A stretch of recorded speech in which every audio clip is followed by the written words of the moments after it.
Football মাঠের পরীক্ষিত ব্যক্তির কাঁধেই উঠল দেশের ক্রীড়াঙ্গনের দায়িত্ব। যার হাত ধরে সাফের প্রথম শিরোপা পেয়েছিল বাংলাদেশ, সেই হাতই এখন সামলাবে দেশের ক্রীড়াঙ্গন। বাংলাদেশ সরকারের যুব ও ক্রীড়া মন্ত্রণালয়ের প্রতিমন্ত্রী হিসেবে শপথ নিয়েছেন জাতীয় ফুটবল দলের সাবেক অধিনায়ক আমিনুল হক। খেলার মাঠ থেকে উঠে এসে সরকারের মন্ত্রিপরিষদে আমিনুল হক জায়গা করে নেওয়ায় স্বস্তির বাতাস বইছে ক্রীড়াঙ্গনে।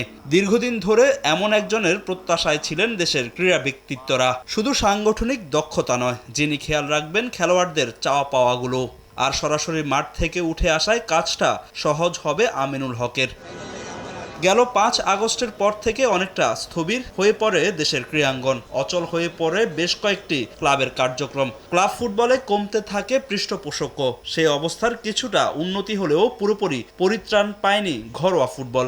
নতুন ক্রীড়া প্রতিমন্ত্রীর অধীনে এসবের অবসান ঘটবে বলে বিশ্বাস জাতীয় দলের ফুটবলারদের। ৫ই আগস্টের পর তো সবকিছু আমাদের আমরা যারা স্পোর্টস পার্সন আছে আমাদের একটু অনুকূলে নাই আসলে। সব কিছু ফাইন্যান্সিয়াল অবস্থা বলেন, সব কিছু বলেন।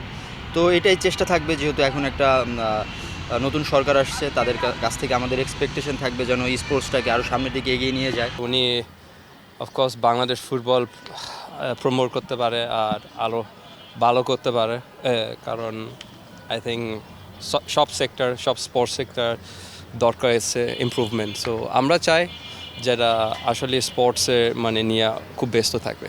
ক্রীড়া প্রতিমন্ত্রী সাবেক ফুটবলার হওয়ায় স্বাভাবিকভাবেই ফুটবল অঙ্গনের ব্যক্তিদের চাওয়া পাওয়াটা একটু বেশি। তবে বাস্তবতা মেনে সব ফেডারেশনের পাশাপাশি ফুটবলের উন্নয়নে সাবেক অধিনায়কের কাছে দাবি জানিয়েছেন বর্তমান অধিনায়ক।